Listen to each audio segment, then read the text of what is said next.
Welcome. This is the GemCast, episode 3. I'm Capo. To the right of me is my brother from another, the good man, Nature Boi. What's good, brother? What it do? I forgot another title for him, the Loading Legend. Oh, yeah. I like that one. Yeah, Loading Legend. Is in the building. It's been a minute, man. We haven't had a GemCast. I think we didn't do one all of January. I think the last one was in December, right? December, right before the biggest, right? So we then took 2 months off that we thought were going to be quiet, and it hasn't been.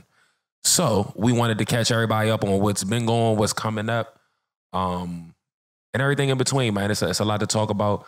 I think we should start at the biggest, though. What do you think? We should absolutely start. We should start at the biggest. So the biggest, if you weren't aware, that popped off December 17th. At the Fillmore in Silver Spring, Maryland. It was Open Gym and Live Nation Presents. We sold over 900 tickets to watch and support independent artists. No headliner involved. Ran the show with extreme professionalism. I was proud of the team that day.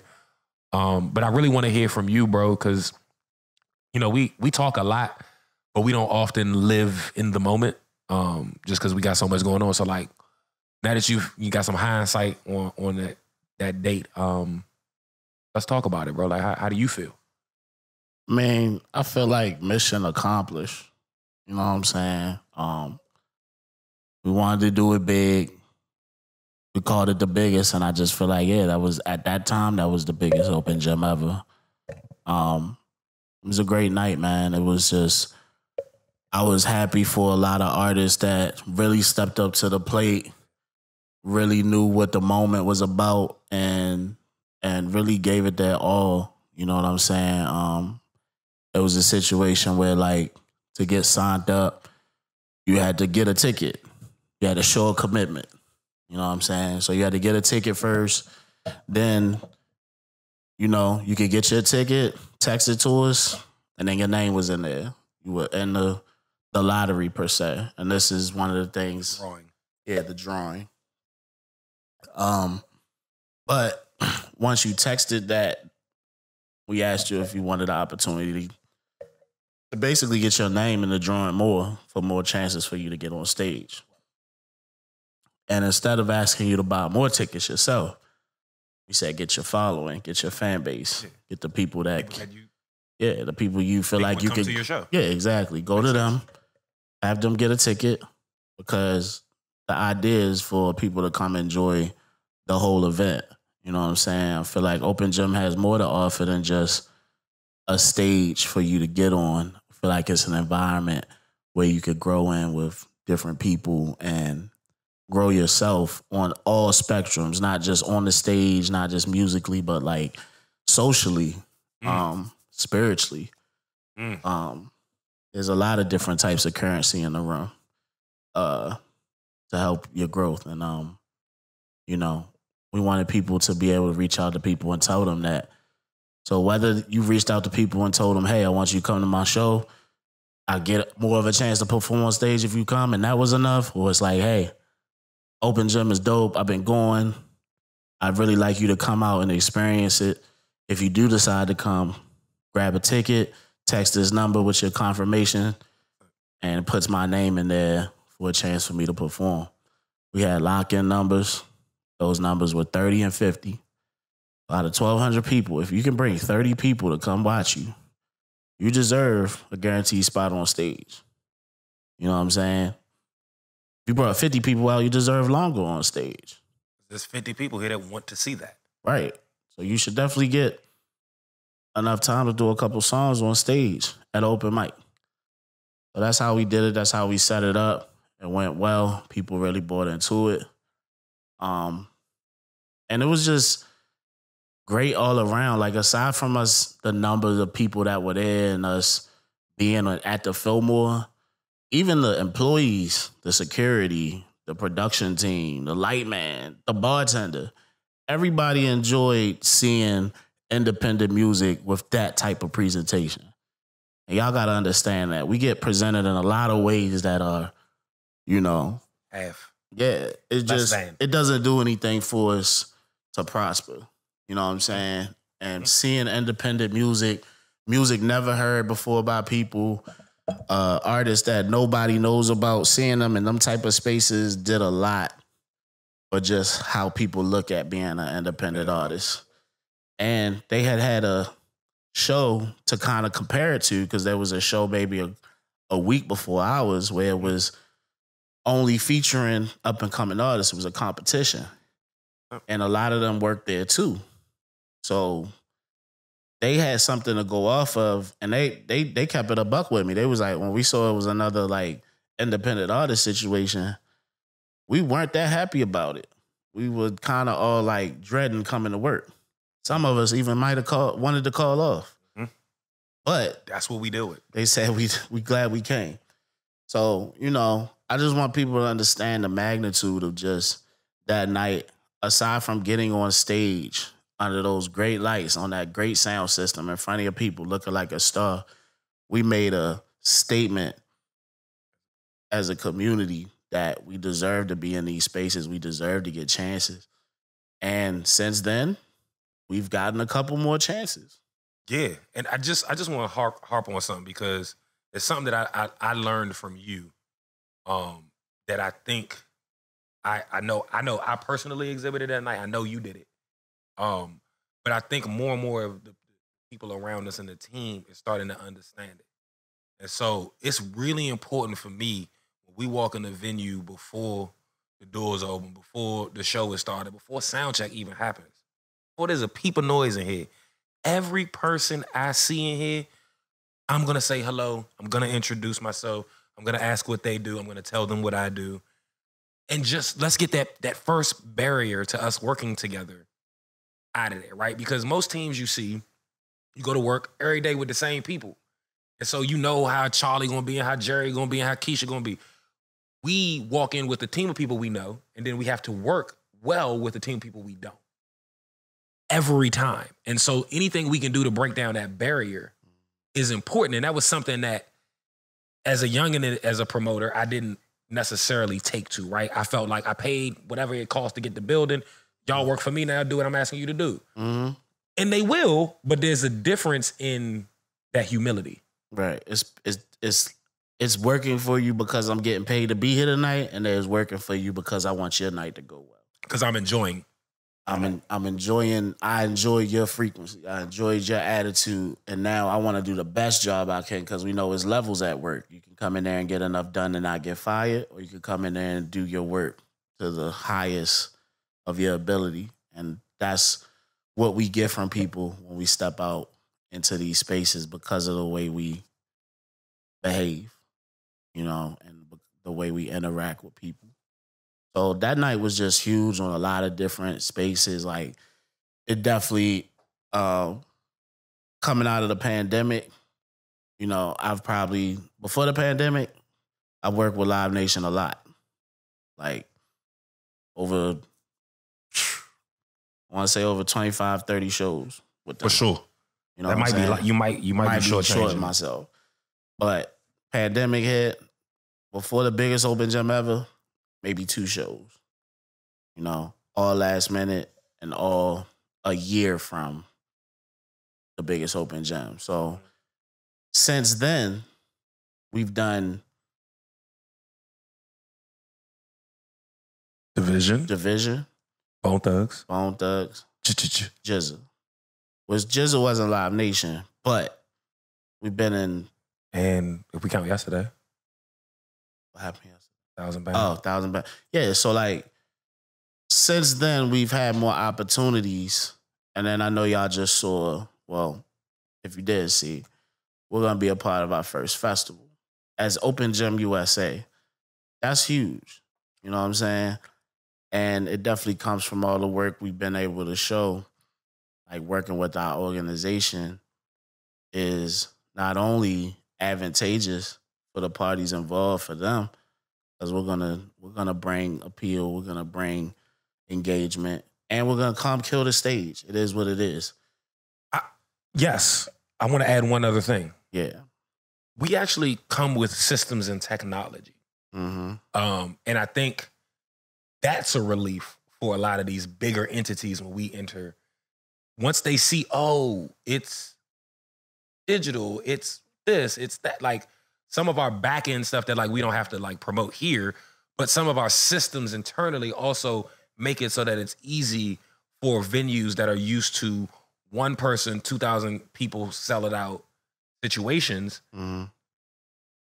There's always going to be more moving parts to our thing, regardless of who the team is. Mm-hmm. The team could be 5 people, it could be 10 people. There's still 30 or 40 artists that we're trying to get on the stage. Right. So yeah, like we're organized. We have a system, and we work very hard, show by show, day by day, to tighten up on that and present ourselves in the best way and execute in the best way. So it was just lit, man. Like it really did what we needed it to do. And it brought a lot of attention to us. Some good attention, some not so wanted attention. You know what I'm saying? Yes. But nonetheless, it brought more attention to the platform and what we're doing. So whether you were with us before then and seen us grow to a point like, oh, they got to the Fillmore, they doing something with Live Nation, that's huge. That means something, like they're growing. Or you just happen to stumble on this, like, oh, that's Open Gym, Live Nation. How can I be a part of it? You know what I'm saying? Because both happened. Both happened, and they, they're both telling. You know what I'm saying? Like they both say something, and what that is. So, there's a lot of different energy thrown at us. There was a lot of things going on. Like it was really us exploring the Tab 7 technology and having a text hotline go crazy all day, morning to night, all day, every day, all types of different energy. Like we had to learn a whole lot of self-control. It was so many layers to like the biggest open gym ever that helped us grow as a company, as people, definitely as an individual. It helped me learn this just, some things I just don't need to look at, So I let you trust your table. We trust the table because of that night. Because yeah. I don't look at our text messages much anymore after that experience because of it was just a lot, and I'm so connected to what's going on emotionally that sometimes it would just be a lot for me to handle. So I definitely just had a great time there. I released the album that day. That was dope. It was, so yeah, it was just a good time, man. No, it was. I was really proud of not just the people behind the scenes that made that thing run, but also the community as a whole, how we showed up, how we conducted ourselves professionally, from the artists, even to the fans that were there. We didn't have no riffraff. Nobody had to get escorted out the venue. There was none of that other stuff that, like, we work in venues, we see at a lot of shows. Everybody was on their P's and Q's and came to make sure the job was done correctly. And that means more to me than, selling the joint out or anything like that. Like the fact that we showed up and showed who we were appropriately at that scale has allowed us to open more doors. Absolutely. And that was the biggest thing about it, man. It's like it was definitely just a milestone for us. And it felt good to get that accomplished and then kind of have that in the big celebration of 5 years with the tour and with different little activations we were doing and go into the new year. And then, we were right back at Songbird in January. Right back to the things that got us where we are. We were right back. And then we were going into a new chapter because we fully took on the lottery system, the drawing system. And it definitely, it made some people happy and it made some people unhappy. I definitely been getting DMs and different stuff like that about, people who came to Open Gym, didn't get to get on stage, came to the biggest Open Gym ever, didn't get their name called. And you know, that's just kind of like, that's the risk you take when you trying something new. You know what I'm saying? I've seen the drawing system used a lot in open mics everywhere I've gone. But for 5 years straight, it was first come, first serve for us. So for sure, we definitely understand where like shell shock. That's going to rub some people the wrong way. You know what I'm saying? But for us, it's like, you know, we're giving you a choice. You can come to the event knowing that you may not get on stage, but it's still an event. It's still an experience. It's still something to gain from the space. And that's what we really trying to like stress with making that change. You know what I'm saying? And I think for us on our side, we're kind of over just being a stage for people to come perform at without really investing any energy into us as an ecosystem. You know what I'm saying? The whole community. We're past we feel like right now in 2023, there's plenty of spaces to go to and get a guaranteed stage. Not like open gym, but you could go out here to these different places, sign up, get on a show, do 2 or 3 songs. There's so many spaces you could go do that in that we don't have to add to that. You know what I'm saying? We want to be more of a space people come to because they want to be in the room. They want to talk to the people that's there. They want to see the performances on stage. And we almost want the performance to be the cherry on top. You know what I'm saying?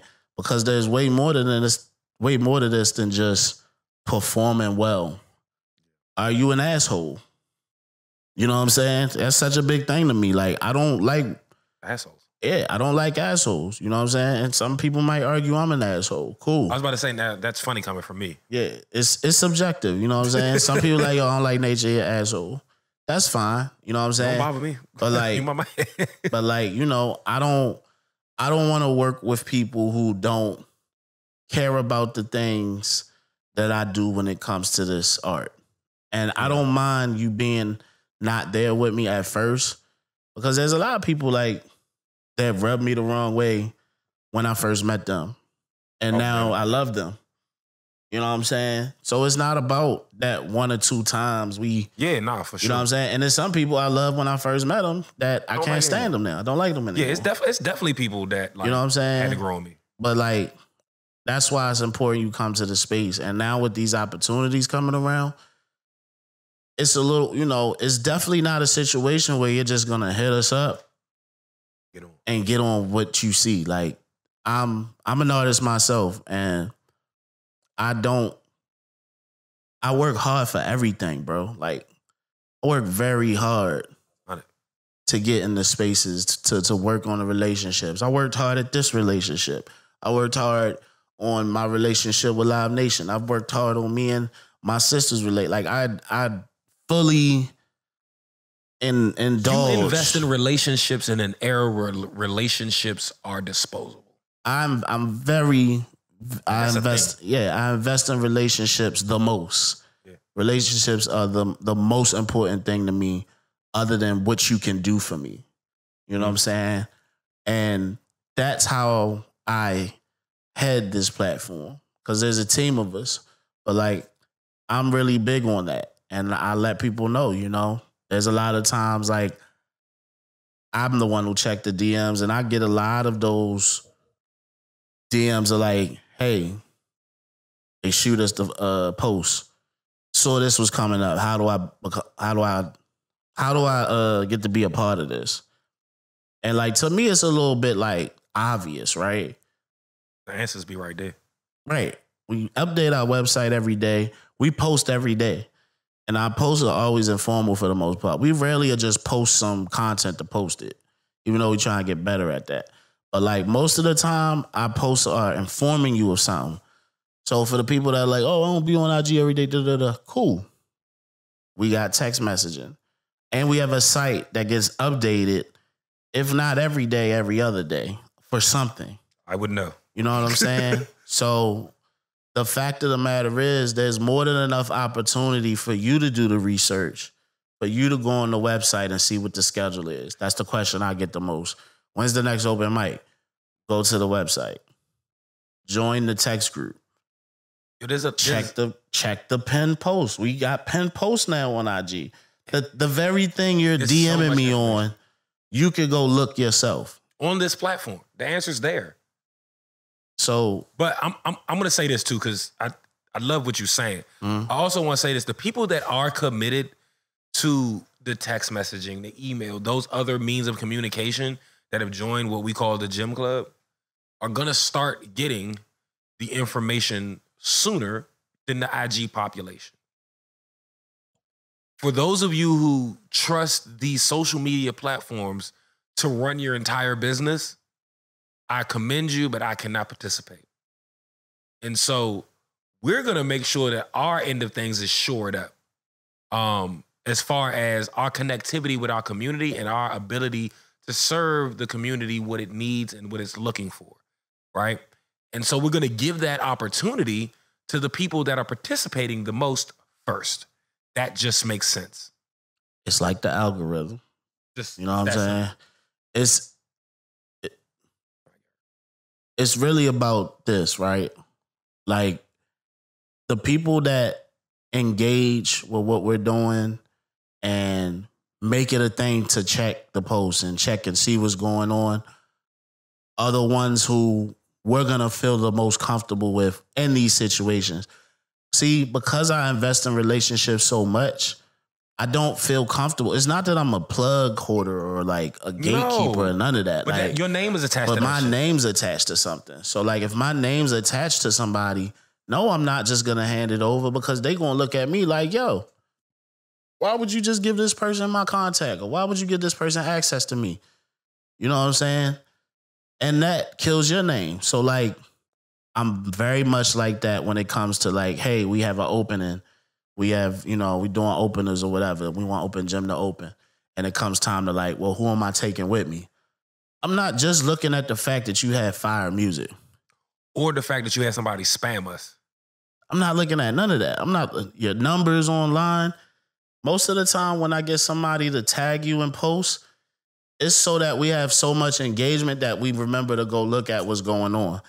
And the fact of the matter is if I only have an IG page and some links to go off of, and I've never met you at an event, or we've never seen you on our stages, or we don't even see your name when comments or likes, because I watch all of this. I watch everything. I'm very much in tune with what's going on. So like, I know when a stranger's approaching, I know this.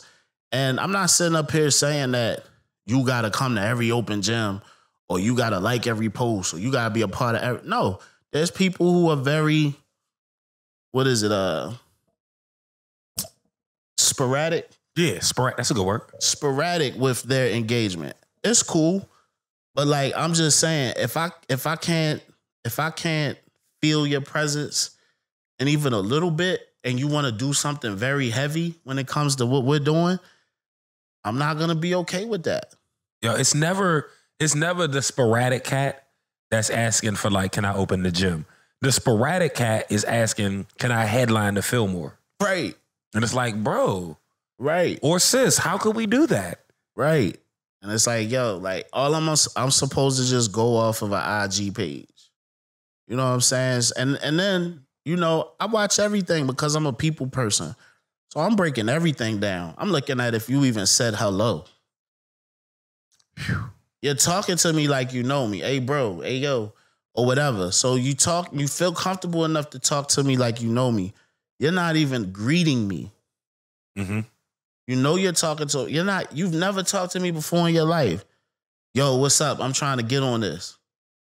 Yo, what's the deal with this? How are you? Like, yeah, like, yo, what's up?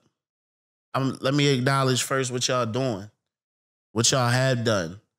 I'm going to show you that I've done a little research on y'all. So I know your next event's coming up here. It's kind of a job interview. Like, you don't go to the job interview and not know nothing about the company. You could, but it might not work out. Maybe, but I'm speaking more just personally. Like I'm not just going to walk up to somebody on the street, you know, and be like, hey, let me borrow your car.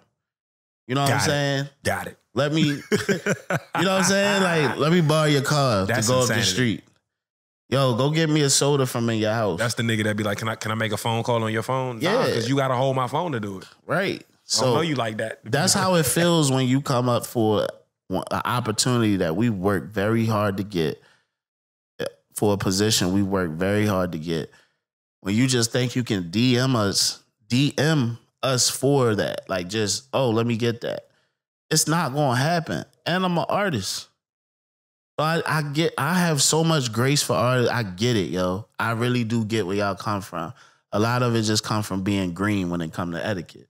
No, I'm gonna give you some praise on that, right? Because when niggas hit the DMs and they bugging, once the initial shock of like, why did they come here this way? You are far better at then breaking them down, like not in a bad way, but breaking down what they're saying, what they're asking for, and then providing some guidance and some light. Not necessarily the opportunity, but just being like, yo, listen, I'm not about to do that for you, but this is why. You came at me this way. At this point, I still don't even know your name other than the fact that your Instagram name is above this conversation. I don't know. You know what I'm saying? Like, you give them all the gems of how to engage. I'm going to let you know about yourself, but I'm going to give you some insight. You know what I'm saying? Like, because I understand. I do. I'm not sitting up on some hill like I always had etiquette or I always knew the right things to do. I made mistakes. I crashed out. I've done, like, people know me. People that know me know I've crashed out. I've said the wrong things. I've not gone things. So, like, I get it. But that's because I'm understanding. Other people you deal with are not going to get it or be understanding about it. You know what I'm saying? They're going to charge that to your character and you're done. Ben. You're done. There's so many people, like I said, that's around now that have rubbed me the wrong way and now I love them. You know what I'm saying? Because I'm like that with people. I'm graceful with people. Like it's cool. Like I get it. But, you know, it kind of, the human side of me is hard to accept sometimes that, like, after we work hard day in and day out, put on events month after month, do things like 2 reviews, do things like educate, do EPKs for the low. We got like, more education coming. It's so much we do to enrich this environment just for somebody to come through and be like, oh, I see y'all got Fillmore coming up. Y'all niggas are making this much money. Like, come on. Or to just be like, think like, I'm just gonna pop in today and I'm just gonna get me a Fillmore show. You know what I'm saying? You're gonna be the star. It's insulting. It is. It's selfish and it's like anything you do. I don't care if you go to school for a degree. I don't care if you are learning a new language. You have to invest time and energy and money sometimes into the things you want to do. So the fact that you don't want to do none of that, because all I say is like, yo, people like, how I get involved? Somebody just asked me yesterday, how I get involved? How do I get some of these shows? How about? Come to the things we're doing. About? How do you even know you want to be a part of any of this? You might come out, and it's people that have come to Open Gym, heard the hype, come out, and I never seen them again, probably because it just didn't serve them in the way that they thought. I'm cool with that. You know what I'm saying? But just wanting to pick from the fruit without going through the growing not just seasons, pick, but like pick the best parts. Yeah, pick the best fruit. Like, come on. And you got people that's been around at every Open Gym and everything, and they haven't gotten any of that. And it's because of whatever the reason might be. It just might not be their time yet. Like, I always use Sweezo as an example. Like, Sweezo, like I said, he's lit on his own. He's got his own following. But he buys into the system that we have at Open Gym. He comes to the open mics. He don't always have to perform. He comes, he be in the crowd. He networks with people. He does videos for people. He does, like, he put other people on to get services done and all of that. My man was the first person to put out there and start promoting the biggest Open Gym ever. 100%. Even though, just to be real, I would have put him on stage anyway. Yeah, I think I would have put him on stage anyway. For the show. He done the work. And he's a good show. But it was like a bullshit show either. It was important for him and Trini. They felt that way. they didn't combine tickets up. They both got 50 tickets apiece to be on that stage. Sweezo called me the day we dropped the announcement and said, bro, y'all, if anybody in the comments that know Sweezo, y'all know the Sweezo, but he was like, bro, we're gonna do it. I was like, fucking do it. And he was like, all right. And that was it. And then he just went to work and it added up and it did what it was supposed to do. And now you just saying them sell out their own show. Yes, you did. This past Monday. Spanky. On their own. Spanky. Put on a great show. Have 2 hours to present themselves to their fan base. Then he just got a call from Union Stage to do a show for that. Like, we're showing people that working with us, you could go to other places in other ways. If you want to do it on your own, that's fine. Because there's people out here that don't deal with open gym, never have, never will, and they have motion. Absolutely. I'm not sitting up here saying we the end all be all. What I'm saying is, if you want some of those opportunities from us, you gotta come get with us. You want us to fuck with you, you gotta fuck with us. Yeah, I'm not, and I know he not putting either of our names or the name that we take even more near and dear to our heart, open gym, on something we can't stamp. And we can't stamp without engagement. That's it. Like, how would we? That's it. How could we? You know what I'm saying? So I want to shift from kind of the hectic nature of booking a show that big. Right. And talk about some of these openings, the wins in them, how those wins occur, what being set up to win on an opening looks like, all of those things. Yeah. Because not only did you provide some openings in the last 2 months or so, but you've also received an opening slot and properly took advantage of the situation, right? So I want to talk about that because that's something that's always been big to me, right? Since I got in this game of curating and throwing shows and how I met you and all of those things, I've always wanted people to be set up to win when the moment comes. Cause like for me, before I even got into the music world heavy, I was in the fashion world, sneakers and clothes and all of that. And I watched brands from here or elsewhere that I knew somebody involved. And I watched them get the opportunity with a Karma Loop or a bigger distributor.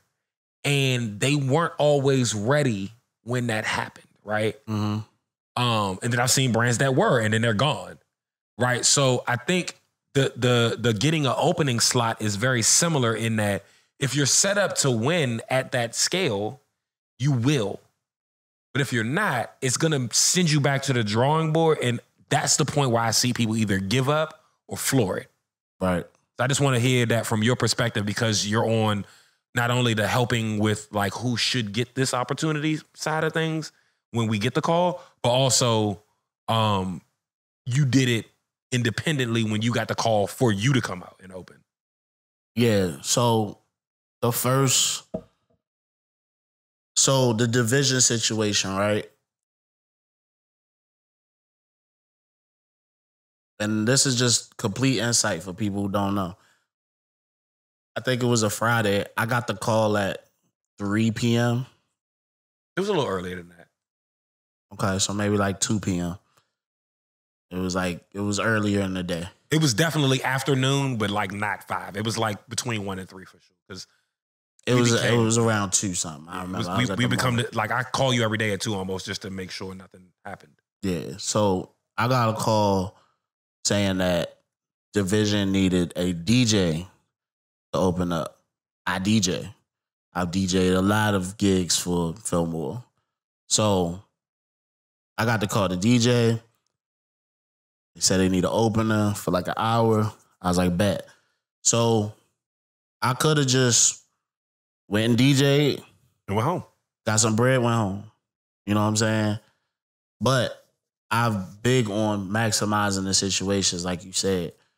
And so there's this sweet spot that I like to play on when it comes to them asking me to DJ. They're like, because them asking me to DJ says we don't want an artist to open. Cool. So I usually will call no requests. In the past, I've called P-Knock. In the past, I've called Bree Mafia. when I get these opportunities for me, I'm like, yo, let's maximize it. Let's give some let's spread this opportunity out. Mm-hmm. So this time, because he's Open Gem's DJ, taking no requests. Absolutely. And then because it's division, it's a certain type of crowd, I'm gonna bring a singer too. 1,000%. So I decided to call Blasian. And this is 4 hours before doors open. So why not? They had to be ready to have that quick turnaround. You know what I'm saying? So I called them, yo, you DJ tonight? No? Okay, boom, we got this thing with Division. Boom, you good? All right, bet. Pick you up at 4. Blasian, what's up? Can you hop on the metro? Can you meet me at Fillmore? I'm in Silver Spring right now. Cool. So we got, I think, 45 minutes. Mm-hmm. So we got all that together within a couple hours. Had to be at sound check by 5:30. Mm-hmm. That quick. So we DJ'd, put the songs together, put the vibes together. Me and No Request have great chemistry when it comes to the DJing, hosting, MCing thing. Like, we just, you know what I'm saying? We just know each other's strengths when it comes to that. And so we got that together. And I said, yo, we're going to do 2 songs of Blasian's. Because what people don't understand is, like, it don't take that much. There's 2,000 people at this show. What's up? No, you good. Okay. There's 2,000 people at this show. So I'm like, all right, we're going to come rock. So we came out, rock songs, did some mic work, had people lit. And then the last 10 minutes, we pulled Blasian out. Blasian did 2 songs. Got at least 1,000 fans. Like that. 1,000? Off the 2-piece? I'm just saying. But that's what it's about. And I say that, like, you know, and he killed it. You know what I'm saying? Like, he was ready for the moment. He killed it. It was a very tight space to get it done. We got it done because I was just supposed to be DJing. But I decided to bring Blasian. I decided to bring another DJ. And that's what I do with a lot of these situations. You know what I'm saying? Bone Thugs. Bone Thugs was me opening. Nature Boi. I didn't know that. Yeah. Was the call. So No, I'm sorry. I take that back. Bone Thugs was Open Gem. Okay. I sent an Open Gems EPK. Okay. But another time where I'm like, you know, I got an album out. Very much so. I could at any point. You know what I'm saying? Yeah. All right, this is a Nature Boi show. I took 3 artists with me this time because this was an opening situation. So I took 3 artists. Bone Thugs was a different type of pocket. That's special. You gotta. You know what I'm saying? So it wasn't like. Nah, because we talked about this. It wasn't like super easy to like be like, oh, that person and that person. Because Bone Thugs is melodic. They got a different type of cadence. They gangster, but they also melodic. They legends. They're OGs. You got to think about that crowd. Mm-hmm. That crowd is OG fans. So instead of us going there to do 30 minutes of just independent music that they never heard of from people they never heard of, we broke the set in half. We did songs that they knew. Got them to do sing-alongs, play some Biggie, play some, you know what I'm saying, play International Players Anthem. You know what I'm saying? Just vibe with them. A lot of this shit is personal. I want artists to understand. Just because you get 30 minutes of a set don't mean you got to do 30 minutes of your own music and just pack it out with music nobody's heard of. Use that to talk to them. Use that to connect with them. Play a song that you know everybody likes and sing along with them. Get on their good side. Like, they came to a concert to vibe. So you just force feeding them 30 minutes of your songs that they never heard of. Even if it sounds good, they're not here to see you. Like, y'all some of them wasn't here for no pleasant them. Surprise. You know what I'm saying? Like, consumer. Think about the experience that the people going to have. Think about you. You go to a show, you going to see your favorite artist. Think about it. This is Bone Thugs. These are their favorite artists probably from when they were kids. Like, they are here to see them. They don't give a fuck. They're not here to discover anything new. I know a chick that goes to every Bone Thugs, anything in the DMV that I know was there. I haven't talked to her, but I know she was there. And I know she walked in there and didn't give a fuck about what we're doing because she probably doesn't even know. You know what I'm saying? Like, none of that. Imagine a room full of that. A room full of that is happening. And that was the thing I was speaking to earlier, was like the ability to capture that, right? How easy are you to be Googled? What can you do with screen space or any lead up promotional space so that people know how to spell your name and like all of those things? Because I say that to say this. When you open for GZA, which I think is the next one in the series. No, because we actually have Bone. But when you open for GZA, again, we work at venues. I'm working the door at Howard on that night. I can't tell you how many people walked through that door and asked me, yo, what do you know about the opener? I checked out his website or I checked out his Spotify. He seems dope. And in that setting, I was like, oh yeah, I'm his manager. That's not what we really call me. But in that setting, it was the easiest for them people to digest. And I was like, yeah, I'm his manager. He's fire. Like, everything you saw is absolutely true. Go in and enjoy. And then to be able to catch the end of the merch table and to see some of them same people be impacted and have you know what I'm saying, like tears welling up in their eyes. Yeah, the GZA show was special, man, because this was the first opening I got personally where they were like, you got 45 minutes. And I was like, damn, shit. But I have an album that's 30 minutes. I'm going to give them 30 minutes of music and 15 minutes of me. And because my album is set up, it's personable. It's a story. It's a, you know what I'm saying? So I performed it that way. I didn't just bang them with 13 songs. I went into the description of the songs. Like, I went into stories that were relatable. I had to basically I had 45 minutes to introduce myself to people who were sold out. To a sold out GZA fan, Wu-Tang fan.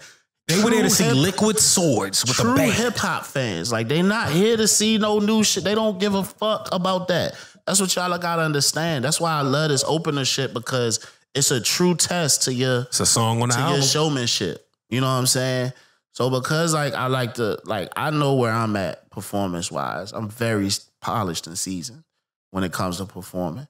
And I've always been an opener, and I've opened for everybody under the sun genre wise, so you can think of. I've had to like break down a lot of different crowds. So I know what I'm up against usually before I go out there. So I know that like, one, these are hip hop heads. They're not playing with you at all. And these are Wu-Tang fans. These are like the scientists, the seriousest the hip hop connoisseurs of this shit. Like, they not playing with you. So I wasn't worried about that because I had the music for that. But I knew that I had to get them on a personable level. So at the end of the day, I did the album, but I also related to them. Like, I talked to them like how if you just meeting somebody, you talking to them, you explaining your life, you know, y'all going back and forth. And like, you know, the only way they could really talk back was that they understood. So I wasn't telling them, oh, put your hands up and, oh, make some noise. Like, that wasn't my dialogue all night. It was like, yo, I've been through this. This song is about this. Have y'all ever experienced something like this? Have you ever, you know what I'm saying? And by the time I did Cold Summer in a Red Corvette, like, there was legit tears in the crowd because I made people think about their people they lost, their parents they lost. But to get them connecting that way. These were older people who probably lost a parent, who probably lost, you know what I'm saying, lost somebody. The dude that was that the merch wrote the article. Oh yeah. He shared with me that he lost his daughter. Damn. And when she was 24 years old, he lost his daughter, and how his mom is still his anchor in dealing with that. So it was like a reverse of what I was saying. Wow. But he was like, yeah, you know that thing about that you said about your moms and losing her, I really related to that, except like my mom's my anchor now because I lost my daughter. I was just like, yo, that's heavy. Because I know like that's like a parent's worst nightmare. The only one thing about it. And you said daughter. Yeah. You know what I'm saying? Like that's crazy. That's gotta be crazy. So like I connected to him on that. And he even wrote in the article, like, yes, there was a fan full of Jizza fans. There were a room full of Jizza fans that were not there to see Nature Boi, but definitely connected with him that night. So that's what you want as an artist, connectivity. You don't want people to just like your songs. You gotta really get your reels and like you really gotta get them. Yeah. Cause once Jizza go on, a little bit of that's gonna be wiped away. And you gotta be easy to connect to. Right. So that's you're Googleable now these days, big baby. Yeah, I mean, but that's where, you know, that goes all the way back to why you're making music, what you doing. If I'm up there just talking about a bunch of shit because I was high and it sound cool, that's not going to connect to people. But the fact that my album's full of stories and real life situations connected with this crowd. Mm-hmm. Then you turn around and we do a show. We did a show with Thousand Bad Funny. This was a crowd that opposite Godfather was not gonna go with. Opposite. They needed energy. Yes.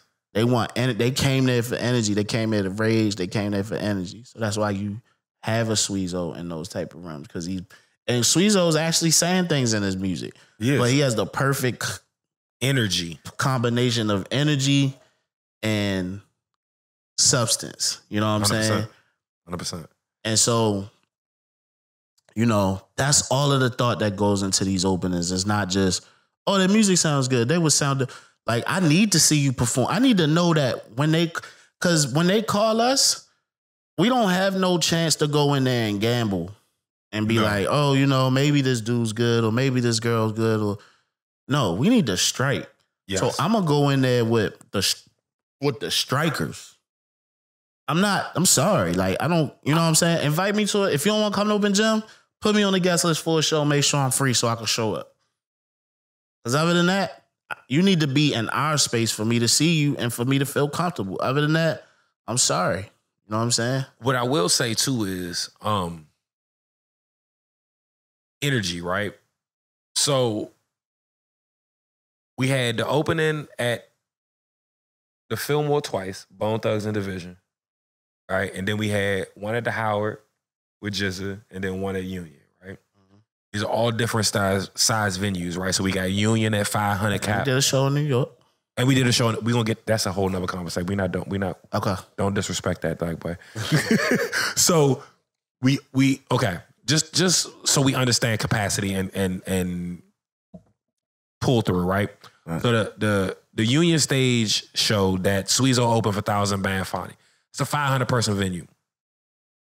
When Nature opened for Jizza, that is a 1,200-person venue. When Open Gym opened for Bone Thugs and Division, that is a 2,000-person venue. Right? So these opportunities are different as far as how much captive audience you may or may not have. But it's also, like I've been harping on this whole time, your ability to be connected to. Do you have a .com? Is your name easy to search on not just Google, but on DSPs? Do you have merch? Right? Because for instance, the Thousand Band show, we were the only ones with merch. Yeah, the headline ain't had no merch. Okay, give you another one. The Jizza show. Jizza ain't had no merch. We did, and we sold merch. And when they first walked in there, they was like, yo, is this Jizza merch or is this Thousand Bad Funny merch? And we like, no. And somebody was just like, all right. But after the show, they came back. You know what I'm saying? And that's another thing, you know, when you go to some of these spaces, you get a green room, you get treated different than when you're doing a show at, you know, such and such lounge. And it's real easy to like get involved in get caught up and I got a green room, I could go chill. There's perks of that, and oh my God, I'm at the Fillmore. Let me hang out in the back at the wall with all the names on it. But you know what I tell everybody to do when we get off stage? Go to the crowd right now. While they doing switch over, go out to the crowd right now so they can see you, so they can ask you for your social media again, so they can tell you did a good job, so they can connect with you before the headliner goes on. Because once the headliner goes on, you may not have another chance until after the show. When they don't give a fuck about you no more. And they don't care no more, or there's a meet and greet that they care more about, or they're just trying to get home. As soon as you get off stage, don't do no big star shit. Fuck that. You're not a star yet. Go get with the people. The people. These are music. These are people who came out to see a concert. Out their house. Out their house. Like, they only had to leave home for work. So, you know, that's a big thing, like, when maximizing these opening spots. And it's just way more than music, man. It's way more than music. No, I agree. Now that we've talked about openers, we've talked about the biggest, I want to talk about the Godfather album release party. Mm-hmm. I want to set the stage a little bit, right? So you're a DMV based artist. Mm-hmm. You're truly a Baltimorean, and I've never seen you shy away from saying, "Yo, I'm from Baltimore." Mm-hmm. You have a lot of motion not only around you as an artist, but at the community that is Open Gym that you've built. There's a lot of motion in those two things here. You chose to do the album release party in New York. Crazy, right? Ambitious. I'm gonna say both. For me, no, because we talk almost as much as I talk to my lady. But so I understand the why, but I want you to express some of like the confidence, the groundwork, and like the why behind that. So what's crazy about that is, like, it always comes back to me trying to find more real estate for Open Gym. Mm-hmm.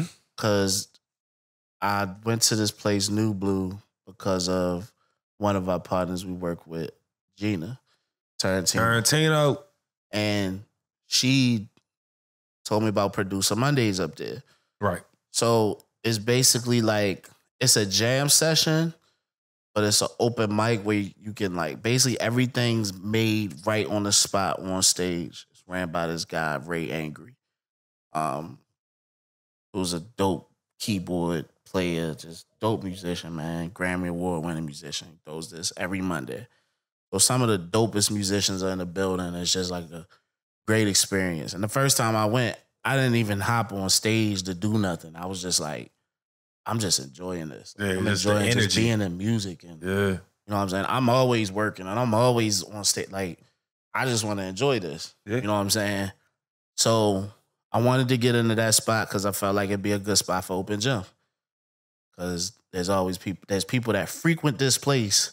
Because it's a hotbed of culture. It's a jam session. It's all that. So, like, people come there not knowing what's going to be there that night. They just come for discovery. Exactly. They come for discovery. And New York's just different when it comes to the culture, the art. They going to pop out for vibes. You know what I'm saying? It don't got to be the popular shit and all that. Like, they going to pop out. So I went again, and then we happened to get in touch with the owner, and we was like, yo, we want the Open Gym here. And because we're from out of town, because we never did anything there, they were like, you're absolutely not getting a whole night here. We don't, you know what I'm saying? Like, it's like, we don't even know. That's fair. We don't even know you. Like, yeah, you know fair. what I'm saying? Like, just real shit. Like, But you came in that joint ambitious, gung-ho, like, yeah, nigga, I'm just like, I want a whole night. You know what I'm saying? Yeah, we're based out of DC. This will be great. So what? Yeah, no, we haven't thrown Open Gym in New York. Fuck it. But we want to be here. They was just I like, love the venue. They was just, it's great. But they were just like, yeah, hell no. But what we can do before Producer Mondays, we can give you 3 hours. So I was like, y'all sure? He's like, yeah, that's what we got for you. That's what we got. You know, so I absolutely wasn't gonna throw a 3-hour open gym. I've done it before at what was that? DC Music Summit. You know that got crunchy too. Yeah, it was just like it just don't work well with open gym. Like we need space. A little more space to stretch our legs. We need a little bit more headroom for that. So I was like, you know what? I'm gonna do a Godfather release party up here. You know what I'm saying? I used to live in New York. I think I got people that'll come out for the boy. You know what I'm saying? Shout out to Reg Wins. That's my OG. He from Brooklyn, like real Brooklyn cat. Call him Reg Style. You know what I'm saying? He from Bed-Stuy. But he like, you know, he comes to Producer Mondays. He has like a presence, you know what I'm saying? So it was like, all right, we're gonna put him on the show. And then there was a singer that he knew. He was like, yo, we're gonna put them on the show. Baco. She was dope. And then I said, you know what? I want these vibes to be balanced. The vibes. Like I don't, you know, like so I'm like, we're gonna bring Blasian and Miss Trini from out of town too for the Godfather show. And so yeah, I was like, all right, we're gonna curate that, we're gonna do that. And you know, I went up there a couple times to Producer Monday to promote. You know, I reached out to people who I thought would come out in New York. And of course, we let Open Gym know what time it was. Of course. And man, you know, I just, you know, that there's a lot of moments where I know like, yo, the community is strong. But that was a moment where like it brought tears to my eyes. It had me reflecting because the way people drove up from the DMV, Philly, from Massachusetts, Baltimore, but everything, the way they drove up for this Godfather release party was just insane. Like we were in there deeper than New York was. It was New York in there too, you know what I'm saying? But it was Open Gym, bro. The way it felt, like we had got sound check done, merch was set up, all that stuff was situated, and it was like that. You know that, because for us it's always like max 45 minutes. Between when sound check is done and everything's situated, doors are opening, and when the show got to start, right? On a great day, it's 45 minutes. In that window, everything was settled. I felt like you were calm enough to go smoke a blunt, right? So I step outside to smoke a blunt.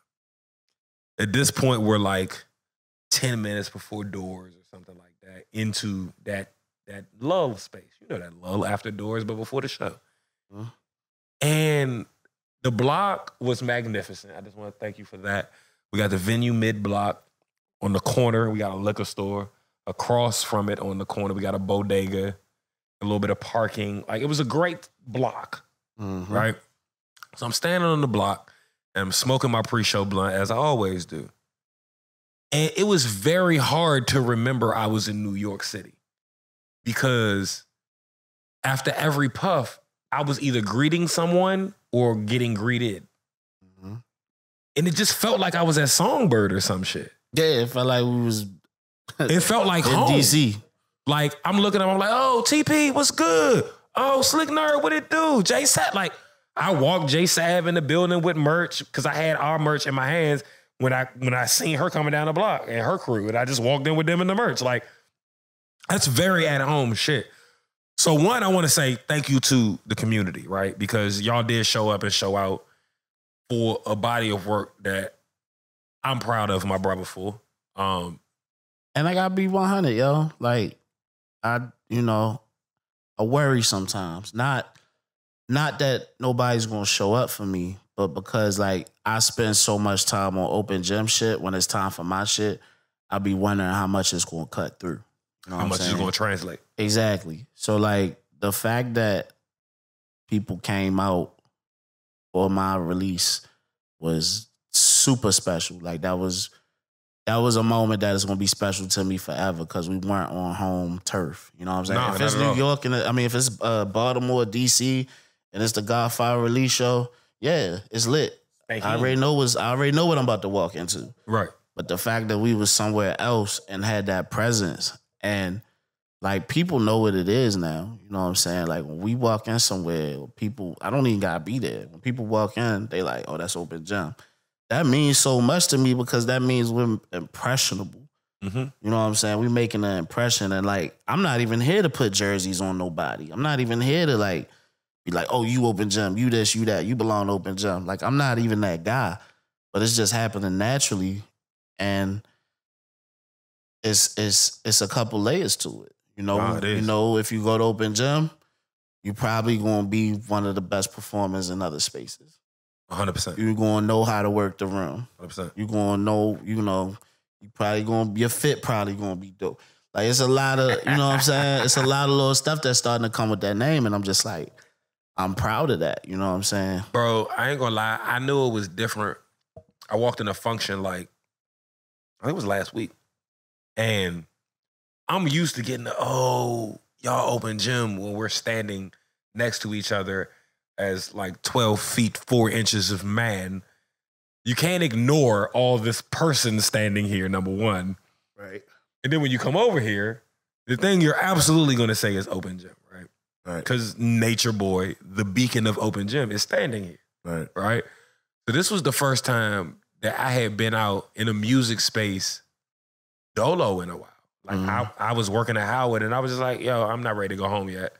I got off early, and I stopped through the specific spot. I'm not about to do all that, but when I got into space, there was people like I knew, and it was like, it was love. It was the usual love. But then it was people that approached me and was like, yo, open gym, right? And then we had to have that conversation. The new piece, because I'm used to the open gym thing, the new piece was people coming up to me and being like, yo, you a part of the Everyday Weekend, right? And to be fair, that platform has always been the one that was supposed to make the noise and make me known, right? Mm-hmm. It didn't. Open gym did. And I'm not against that, right? Yeah. Nah, so they feed. Yeah, and that's what I'm saying. They feed it. One hand wash the other, both hands wash the face. Like, I'm not negating that at all. I appreciate that. But it was dope to be seen and be noticed for strictly the work I'm doing. Right. You know what I'm saying? Whether I was with you or any massive open gym people or not, I was literally the only like open gym runner-ish, if you will, in the room. Mm-hmm. And that's what I was getting. Mm-hmm. That's impact. Yeah. And I don't take it as like a pat on my back personally. Mm-hmm. I take that as a like, yo, as a unit, as a community, we're doing something impactful. Yeah. You know what I'm saying? And I appreciate that, bro. That's what we setting out to do, man. 100%. You know what I'm saying? That's what people got to really understand about this joint. It's just really bigger than shows and this and that. Like, we really are here every day trying to figure it out. Trying to figure this out and take this to another level. So much, in fact, that like the people around us, our partners, our kids, our friends, like everybody gravitates to this because of how much we care about this, and like we know this is going to be something and turning into something rather that's going to be impactful and gravitational, not just for us, but for like the generations coming up. Like, our kids come to open gym. Yeah. People are starting to bring their kids to open gym. Like, we purposely get all age venues because and you know, there's going to be cursing in certain contexts that maybe you don't want your kid to hear, but just the energy of everything is family and love. So when, you know, you got an uncle that say some stuff at Thanksgiving that they shouldn't say. You go to family functions, you got all types of vibes in the room. That's going, you know, that shouldn't be for kids or whatever, but that's family, you know what I'm saying? I ain't gonna hold you. Most of the Sweezo and Trini show, the Show Love joint, I was kicking it with Art and his daughter. Yeah. And she was way more turned than either one of us. And she's like 3 or 4 or some shit. Yeah. Like, she's very young, but she had No Request daughter was at the last. Ball. Yeah. No Request daughter was at the last. I danced with No Request daughter at the last joint. Like, That's what it's about. Like, I had my daughter at the 5-year anniversary joint. And like, my daughter's a teenager, so she's weird about how she supports. Right. But she's not big on like putting it on social media and stuff. Yeah. But she wants to wear our merch to school. Mm-hmm. That's fire in and of itself. Yeah. that's huge, man. You know what I'm saying? And this is just something that speaks to me. Yeah, so that's dope. And then we just so Show Love is actually talk about it. So yeah, we gotta talk about Show Love and Fresh Produce. I'm about to say Fresh Produce is so Fresh Produce and Show Love are curations that existed before Open Gym.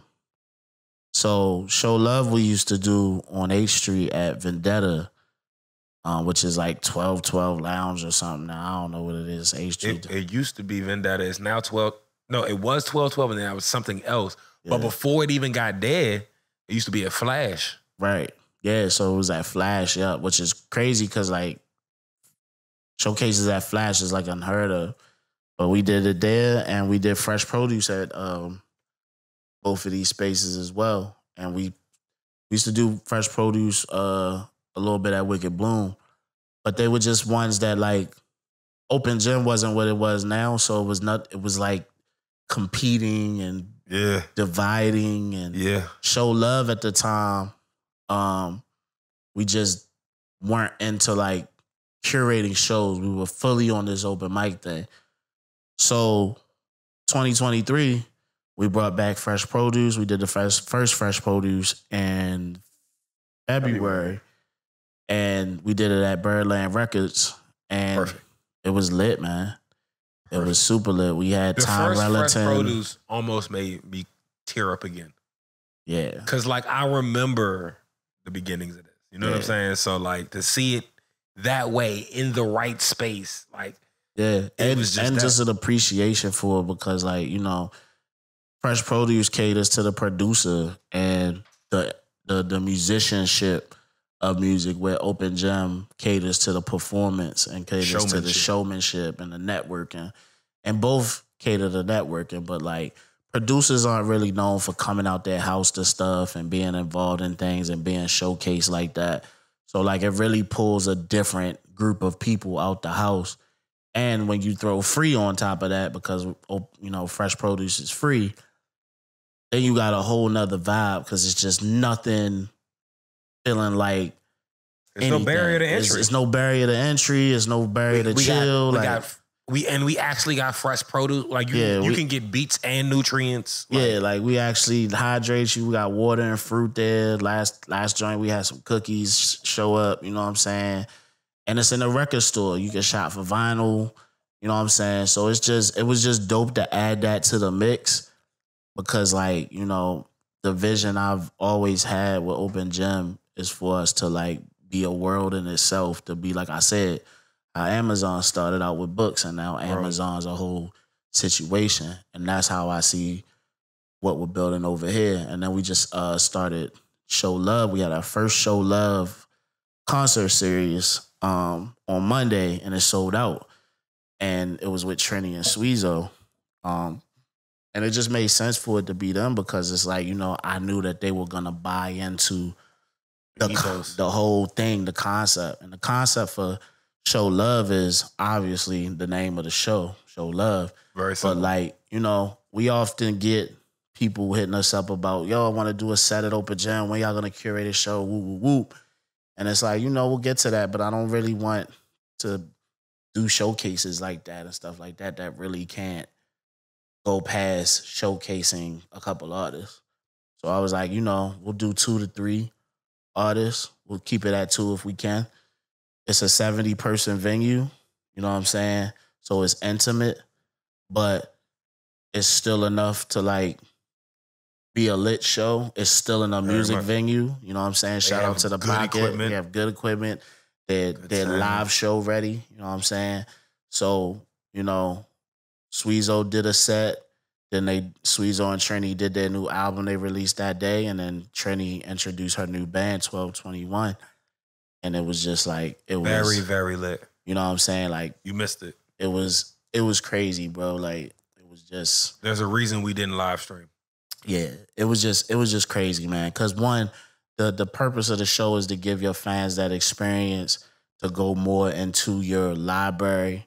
You know what I'm saying? Your catalog of music. And we're giving you 2 hours. which most artists don't know what to do with that much time. You know what I'm saying?